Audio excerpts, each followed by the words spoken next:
The Carolina Panthers are in week one of a 5-week break as mandatory minicamp and the offseason program ended last week here in Uptown Charlotte. Let's talk to Nick Carboni of WCNC here in Charlotte. He was there, boots on the ground, to get his thoughts on the Panthers and Baker Mayfield and Sam Darnold, what they might do there at quarterback, Robbie Anderson being Robbie Anderson, and if they'll add an edge rusher over the next couple weeks. That coming up right here on Locked On Panthers. You are Locked On Panthers, your daily Carolina Panthers podcast. Part of the Locked On Podcast Network. Your team every day.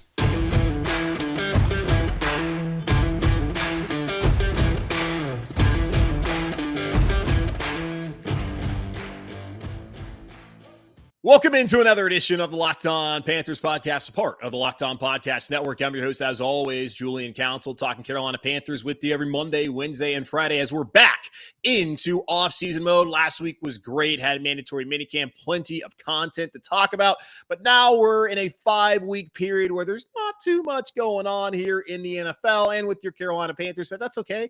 You'll still get 3 podcasts a week. You'll still get all the content. We'll do position breakdowns here over the next couple weeks, probably, and leading up until we get down to training camp. The Panthers get down to really in Spartanburg, South Carolina, once again on the campus of Wofford College. One of the great traditions that we have here, and that's one of the positive things about the training facility blowing up there in Rock Hill and all the lawsuits going on and the bankruptcy filed by David Tepper and his real estate holding company, is that we get to go down 85 South, which is always under construction, like the Panthers offensive line, according to Matt Rhule, and get to check out the Panthers there at Wofford. So that will be fun to do in a couple weeks. But in the meantime, though, I'm going to need y'all to subscribe to the show here on YouTube and on all your favorite podcasting platforms so you don't miss a single episode of Locked On Panthers. So make sure to do that, and make sure to follow me on Twitter at Julian Council, where every single Friday I answer your weekly Friday mailbag questions. The best way to participate is either to at me, but really just go ahead and slide into those DMs and give me whatever question you have as it pertains to your Carolina Panthers, and I'll get to that on Friday. On today's show, Nick Carboni.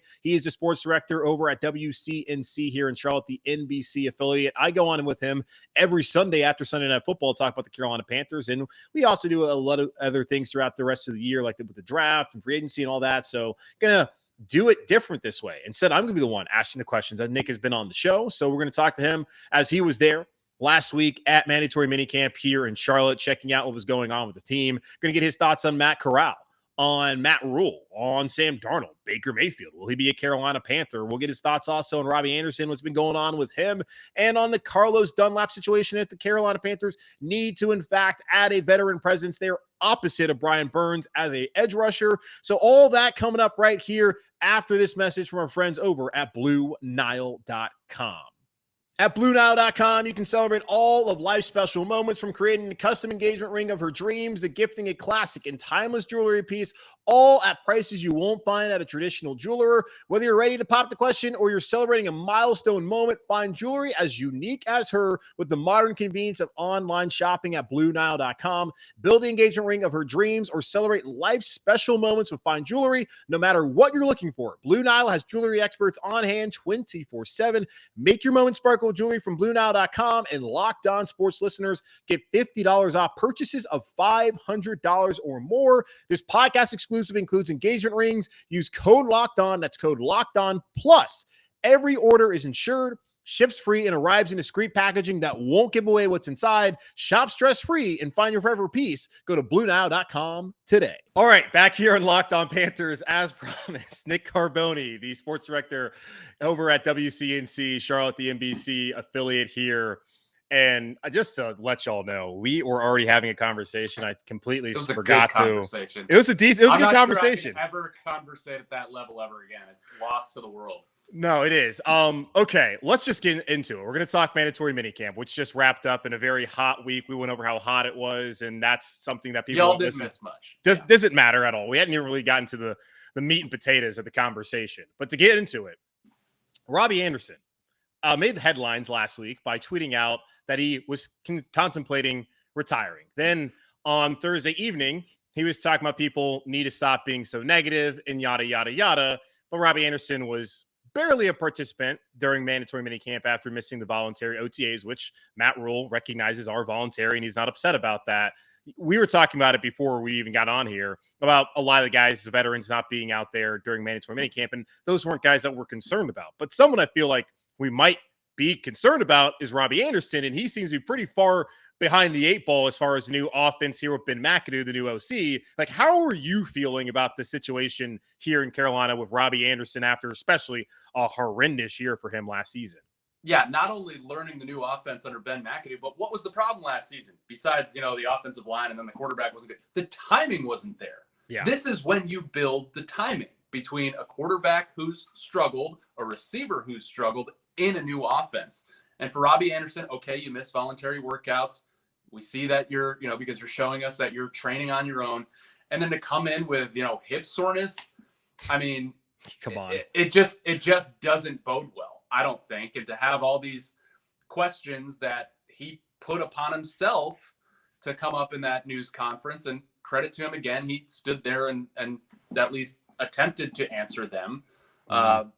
He answered him in his own special way. It is a distraction. It's a distraction. I don't know how much of a team distraction it is, because I think the team is very much of just like, all right, Robbie's being Robbie, but it's a distraction to himself and to what he needs to do to get ready. So I'm not sure how beneficial it was for him to even be there for the 3 days, because he barely did anything. And, we got a bunch of quotes out of it, including "I'm here, ain't I?" several times. And then also that number 3 looks saucier than number 11 on him. So, I didn't think it was a very good 3 days for Robbie Anderson. No, I don't think I've ever met anybody when asked about their job saying "I'm here, ain't I?" and that was a good situation for the employer or the employee. And I don't really know how to feel other than just kind of confused about everything. It's like, dude, you didn't play well last year after getting an extension, having a career season back in 2020 when you first got to Carolina. And yes, he might have missed his portion of the offseason last year, the OTAs and all that, but it was the same offense. Now with a new offense, why would you not be here? It's just all just kind of puzzling to me, the whole Robbie Anderson situation. So we'll see how it all pans out in the future. Now, one positive, though, when we're looking at the wide receivers that were out there, it seemed to be Terrace Marshall, Christian McCaffrey, Matt Rhule, everyone is speaking highly of Terrace Marshall. You were there. What did you see out of Terrace Marshall? Yeah, I mean, we saw the big play from Darnold to Terrace early on, the deep ball. One of the best practice deep balls we've seen Sam Darnold throw, for whatever that's worth to you. Yes, but I think deep balls. On the receiving end of it, to have Terrace Marshall, who, there were some lofty expectations for what was a second round pick last year, just because physically he looks like he can be so good. And he had a good offseason or preseason last year. Obviously got slowed up a bit by injuries. The team wasn't doing well. The offense was doing horribly. All of those combined factors led to a disappointing relative to some expectations for Terrace Marshall Jr. last year. But I think he's going to have every opportunity to be the number 3 receiver. I think he's going to have an opportunity to talk about Robbie Anderson. Like, he could grow into that number 2 receiver for this team. And I think that's exactly what they want.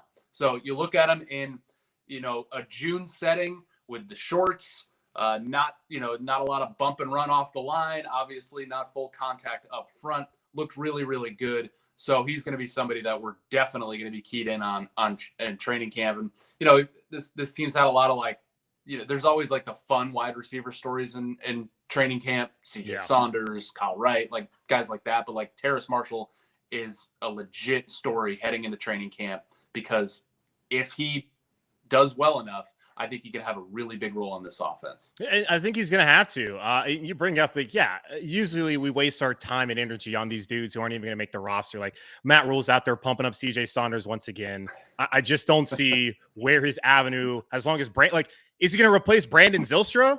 Because Zylstra can do everything. He can hold. He could be a kicker. Yeah. He could actually. He stepped up and had a better season as the number 3 wide receiver last year than Terrace Marshall. So I don't see how Saunders is going to make this roster. So I'm glad we have someone like Marshall to actually talk about, because this time last season he was out in a red uniform, could not participate because of he's coming off the knee injury, and now it seems like he's going to have to step up and actually be the number 2. Because I don't know about you and everyone else listening, but I don't have much faith in Robbie. Folks who listen to me know that I've been out on this dude for a while now. So if he decides to retire, wouldn't be great for the Panthers per se, just at the timing. But go ahead on, man.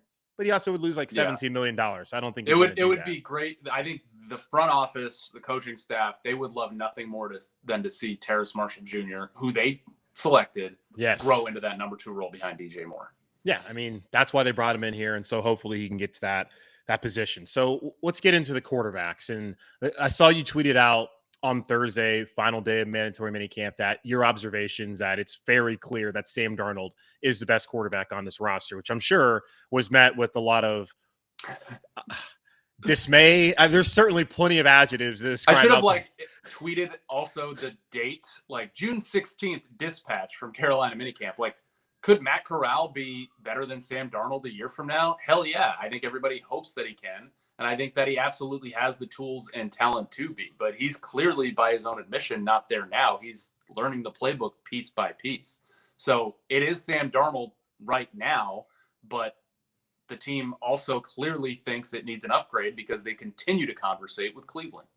Yeah, and that's the interesting thing, too, because Robbie Anderson's out there saying that the whole Baker Mayfield Instagram post was him defending his quarterback, which I don't know if you believe that. I certainly don't believe that at all. But then I saw Robbie Anderson on the sideline last year. That told me all I need to know. If you're not getting him the ball, it doesn't matter what the name of the quarterback is.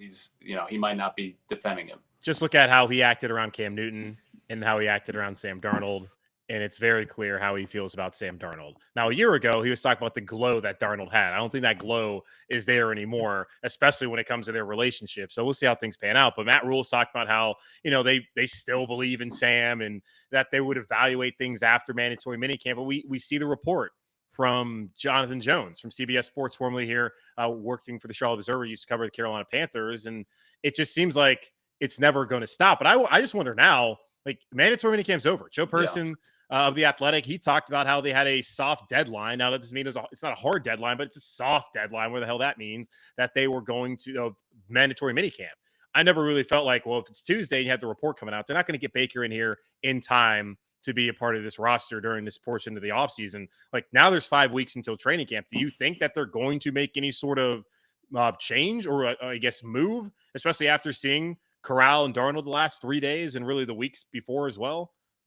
Yeah, I definitely think there's a chance, Julian. And I feel there's more of a chance than I did even before minicamp when the report came out. When Matt Rhule was asked point blank, specifically on Thursday by, I think, Joe Person of The Athletic, did Sam Darnold do anything to kind of make you think that he could be the guy and to stop you guys from pursuing other veteran quarterbacks? Rhule went the whole, well, we're going to evaluate every position and we could always use an upgrade at every position. But clearly, he didn't give Sam Darnold a ringing endorsement.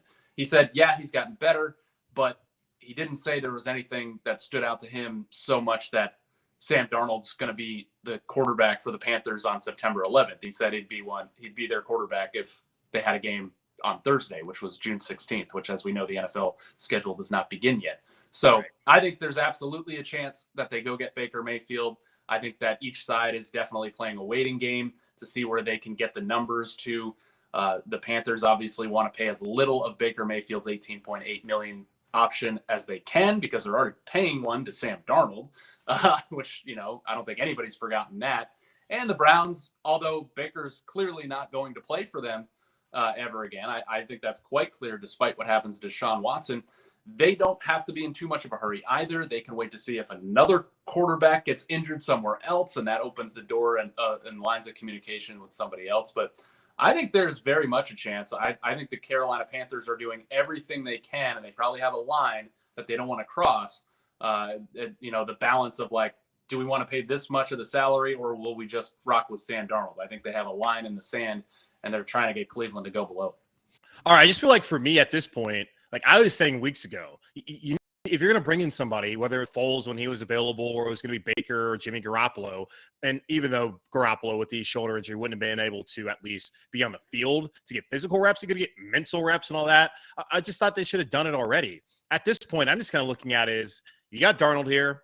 You brought in McAdoo to work with him. His evaluations have been pretty spot on. You got Matt Corral, who at some point maybe this season they might have to call upon. I just feel like they should just roll with the guys that they have. Matt Rhule has said that, I know if I bring in a quarterback, they bring in any player, he thinks they can have the training camp portion and learn the offense. Didn't we just hear Cam Newton on a podcast just talking about how he put himself in bad situations because he didn't have that offseason program? How is Baker Mayfield realistically going to be ready to go and have a full grasp of this offense if he does not get traded for? Because at the very least, if he would have if they would have traded for week, he would have 5 weeks with the playbook. He's not gonna have 5 weeks to playbook at point in time. So I don't know. I just sit there and I think about, at this point, they should just roll with the guys that they have. And would Baker really even make them, like, how much better would he really make this team at this point, just with the limited reps that he would even get before the season starts? Yeah, I mean, I think, Baker Mayfield's had to learn new offenses so many times, unfortunately for him in his career. The same with Darnold. I think, yeah. And I think, Matt Rhule, as much as he's tried to stay away from specifics about what they might do, said that, they could get a quarterback in for training camp and feel comfortable with having him learn the offense in that amount of time. I think Baker Mayfield is a clear upgrade over Sam Darnold. You can get into organizationally, long-term, do they want to do that as the fix? But I think he could come in and be savvy enough to pick up the offense and be ahead of Sam Darnold by week 1. So, I think, do the Panthers really want to go back to where they were last year? Does Matt Rhule really want to go back to where they were last year and hitch their wagon to Sam Darnold, which, they did in so many senses too early, especially financially, which is why they're in this mess. And, previous to that with Teddy Bridgewater and then moving on from him probably too early. But yeah, I think it's a very real possibility. I think it would make this team better. How much? I mean, maybe they're not 32nd in the ESPN power rankings. Maybe they're 28th, but I think they have a good, young, talented roster. I think they improved the O-line. The defense should get a little better, provided they add some pass rushing, whether that's from within or externally. So, I think it could help improve the team, from the 5 wins that they've had the last 2 years for sure. Yeah, I do believe also. I said to people, if you've watched the two play, it's very obvious that Baker Mayfield is a better player. And let's not even talk about situations. Baker was playing in Cleveland. Like, the Browns are a horribly run organization. You won a playoff game for the Cleveland Browns. So, I know, and it's insane. And you can look at the contracts, and people can be like, whoa, how the hell is Baker Mayfield making $18.858 million? Like, well, this time last year, it made sense for the Browns. How the hell is Sam Darnold making that? Yeah, that should be the question. It made way more sense for the Browns after they won a playoff game with Baker and were very close to going to the AFC title game to pick up the 5th-year option than it was for the Panthers to bring in Sam. Like, I do understand if you just break it down, okay, it's $11 million annual average for Sam Darnold. 3 picks for, but it still in a way kind of felt premature and obviously has bit them in the tail, and it has not worked out so far. So, but either way, like, you got to lie in it. They decided that Sam Darnold was the guy to bring in. And they've tried to upgrade, like get a severe upgrade, and they failed at that. So going after Baker Mayfield just feels like much of the same. At the very least, they've drafted somebody in corral to develop. But to me, it just kind of feels like you're still just trying to be super desperate and chase after quarterbacks who likely are only going to be a 1-year rental and then be back here in the same situation next year. Now, at least they have Corral in the roster. We have no idea whether Matt Corral is the actual long-term answer. Yeah, I mean, develop Corral. Hope that the quarterback movement that's become a trend in the league year after year, offseason after offseason continues. This is if Baker Mayfield doesn't work out. But the problem going back, I mean, I'm just looking at it like, yes, Baker Mayfield would help the 2022 Panthers, possibly beyond, I think, above Sam Darnold. But if you go back, this team never hit the reset button because David Tepper refused to. Yeah. And Matt Rhule, when he came in, refused to as well, or at least was following David Tepper's lead on that. So that's why they're in this position where they're constantly just like throwing darts at the wall, looking for that quarterback. Maybe eventually they'll hit it, but I don't know what's going to be left inside of the building on Mint Street besides David Tepper when they do. Yeah, I mean, to me, this should be their last opportunity. I know that Rhule and Tepper both talked about this offseason. It was initially a 5-year plan. No one wants to hear that. This fan base has sat here for 27 seasons and has never seen back-to-back winning seasons, which is very frustrating. So we'll see how it all pans out. And the thing, too, about Baker, it's not necessarily if he's better than Sam Darnold, it's like, can he be the guy? And if he becomes the guy, like that also financially, you got to pay Jeremy Chin probably next offseason and Brian Burns and now add a quarterback contract. And I know Scott Fitterer says he has a plan for all these things. It's really, I don't know how you can plan for all of that. Yeah. If you don't even know who your quarterback is. So we'll see how it all plays out. I just think at this point in time, just stick with Sam. He was the 3 overall pick. I mean, Baker, yes, 2 spots ahead of him, but his team's already given up on him. You said all these great things about Sam last year. Go coach him. And if you can't win with him, then clearly you should not be coaching the NFL anymore, which would be disappointing because there's a lot of people on that staff that you would love to retain, and it wouldn't be great for Corral to have to learn a new offense, but that's just kind of the nature of the business. Now, the one thing they did do well this offseason, it seems like, is building the offensive line after last season's just was horrible. Now, they did have, 13 different starting combinations in 17 games. I don't care who you are, you're not going to have success if that's the case. Even if they stayed healthy, they likely would not have been a good unit anyway, but they would have been a lot better than what they were last season. Taylor Moton's back. They add Austin Corbett, bringing Bradley Bozeman to compete with Pat Elflein. But the one thing I'm interested in, though, that came off of the interviews on Fridays or on Thursday was Brady Christensen. Could he start there? Week 1 at left tackle, like they drafted Ike Ekwonu, everyone thought to be the left tackle, and that's the only spot that he's worked out at so far. But from my understanding, he spent a lot of time with the 2s the last couple of weeks. Yeah, he has. I mean, he's certainly had his run with the 1s, and he's, there's 2 top left tackles on this team, and he's one of them. I think people are, unnecessarily freaked out by that. Brady Christensen, finally they put him at left tackle in the last 3 games last year, and he proved to be really, really strong. And he could be really, really strong at left guard. And Ike Ekwonu could eventually be really, really strong and be their best left tackle. He could also be a very good guard as well at the beginning of his career. So I just think overall this offensive line has improved so much. I think they've got a good offensive lineman in Ike Ekwonu. I think he's going to be their left tackle very soon, sooner rather than later. But right now, he's just a little bit behind Christensen. So they're giving Christensen some opportunities over there because who knows all the reasons they might need him there at some point anyway. I mean, it's the same thing with Matt Corral. It's June 16th. It's minicamp. These guys are adjusting. With Matt Corral, it's like the mental stuff. With Ike Ekwonu, I think it's the physical stuff, both conditioning-wise and, not to say he's unfit. He's certainly, in pretty good shape. But there's an adjustment there. And then it's the pass protection. I mean, he's going to see a lot of stuff that, he hasn't seen before in college from these guys. And, he was graded higher as a run blocker than a pass blocker coming out of college anyway. So he's going to have to start picking that up before week 1 because he's going to have Myles Garrett, and it just gets harder or as hard from there. I'm not too concerned about it at this point.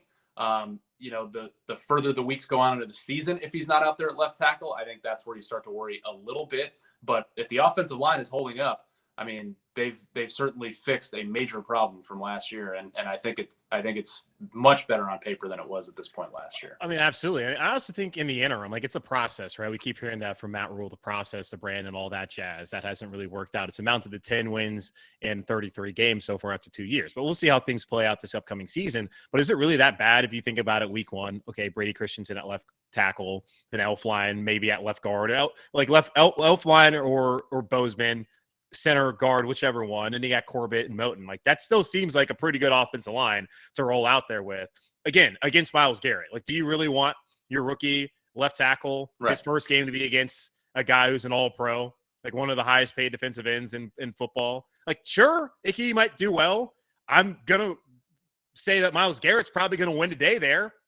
And that's not me to say like Ike Ekwonu is going to fall flat on his face and be terrible like in the first week, but it's a projection really. Like Ike Ekwonu is supposed to be the long-term left tackle. But in the meantime, if Brady Christensen's the best option for them and they have other veteran guys like Elflein and Bozeman also there, that's not a bad thing. And I think too, look, you got a rookie left tackle and a guy who didn't play as much as he probably should have last year in Brady Christensen. That's a lot of youth on the left side. Do you really want to start off your season with 2 young guys there on the left side of your offensive line?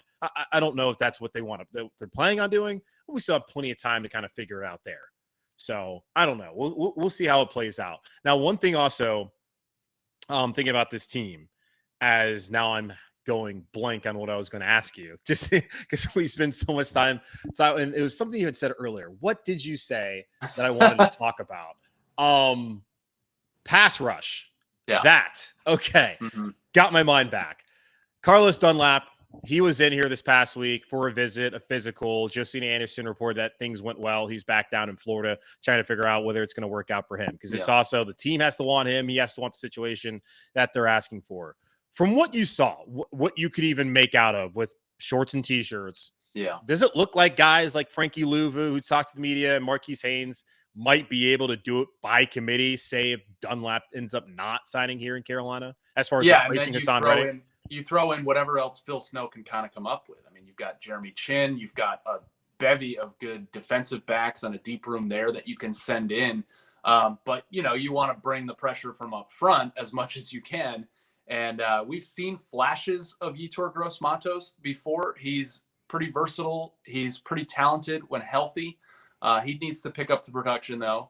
And Frankie Louvu, I mean, I think he can do all sorts of things. I think he can definitely be sent in after the quarterback once in a while, but he's not going to replace Hassan Reddick by himself. So I think the Dunlap, workout and physical tells you that this team thinks they definitely need to add somebody. Yes. And I think they will. I don't know if it'll be Carlos Dunlap. I think it'd be a good addition. He's not what he was 5 or 6 years ago, certainly. And you might not start him every down or start him every game either, but he can certainly help with that production. So I think they will add somebody.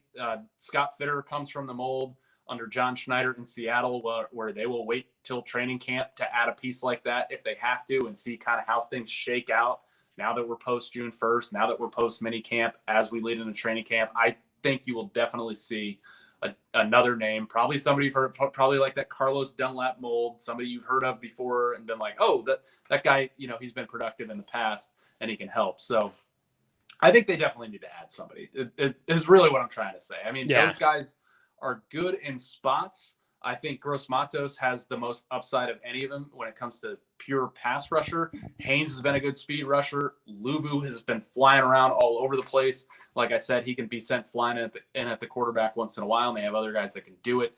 But I think they need a one-year guy, a veteran that they can bring in and help Brian Burns out. Yeah, I mean, you would love to bet on your guys like Louvu, who came in here and he said his mentality was to take somebody's job. Well, I don't think he's really taken anybody's job. He's landed on the job because the guy left, but he wasn't going to take Hassan Reddick's job. But he now has an opportunity to start. And Haynes, situationally, the last 2 years, has had 7 combined sacks. So you can get something out of him. Like, if they bring in Dunlap, they only half like he had last year in Seattle. If you can get 6 sacks, 5.5, like, that's totally fine. Just be able to take the pressure off of Brian Burns, who's someone who's also going to be – there's going to be a lot expected out of him. He said he was PO'd that he hasn't been able to get double-digit sacks, and hopefully he can get to that point this upcoming season. So we'll see how it all plays out. Maybe a quarterback. Maybe they can bring in an edge rusher. Who knows? Maybe they need to bring in a wide receiver. Robbie Anderson decides to retire after all. Who knows? But be interesting to see what happens in 5 weeks' time. We do have a break, so stay cool, Nick, as you don't have to go outside anymore and have to cover this team until, well, I guess maybe you should stay outside and get prepared because it's going to be a hot one down there in Wofford. I got to build off the 3 days that I just put in a mini camp because it's as bad as that was, it's a different level down there. I mean, that's probably actually a great workout program, just being a media member here. Standing outside with camera gear, honestly, I probably lost 5 pounds. Well, congratulations on that. Guys, you can follow me on Twitter at Nick Carboni, WCNC. He's a sports director for your local NBC affiliate, and he does a great job covering your Carolina Panthers. And I also pop on with him every once in a while on the telly. So check us out anytime that happens, and over on YouTube as well. Nick, thank you so much, man. I probably won't see or talk to you until, I guess, in 5 weeks. So enjoy. That's the plan, because you're going to see and talk to me a lot after that. It'll only be – see, and that's the thing I told people.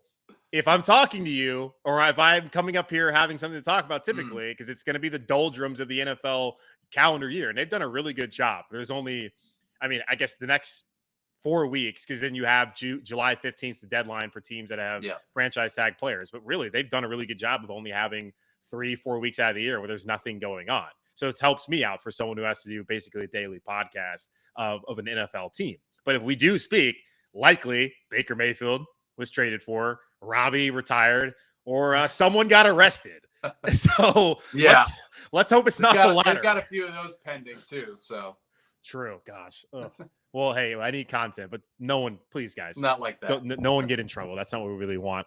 But again, I'll talk to you probably here in 5 weeks' time. And guys, again, check him out, Nick Carboni. Thank you so much for joining us here on Locked On Panthers.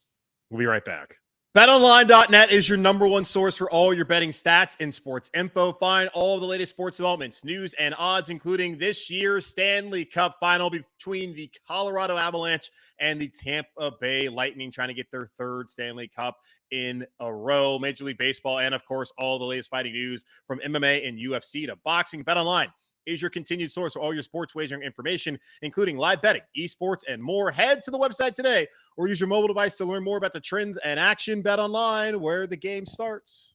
Great conversation there with Nick Carboni, the sports director for WCNC here in Charlotte, the NBC affiliate in the Queen City. Does a great job covering the Carolina Panthers and, well, all the sports that we have here locally here in Charlotte, North Carolina, the lovely city. So be sure to follow me on Twitter at Nick Carboni, WCNC, to get all of the latest updates that they have over there at Channel 36. In the meantime, y'all, that's going to be it for this edition of Locked On Panthers, a part of the Locked On Podcast Network, yes. And I'm your host, as always, Julian Council, who cannot talk, apparently, as my mind is fried. Be sure to subscribe to the show here on YouTube and on all your favorite podcasting platforms so you don't miss a single episode, as we are back in off-season mode Monday, Wednesday, and Friday. And every Friday, it's important for you to follow me on Twitter at Julian Council, so you can @ me or DM me to be a part of the weekly Friday mailbag here on the show. We do it every Friday unless there's a holiday. We will have it, the weekly Friday mailbag here on Locked On Panthers. So get those questions into me now. In the meantime, though, take care, be safe, keep pounding, and I will talk to y'all on Wednesday.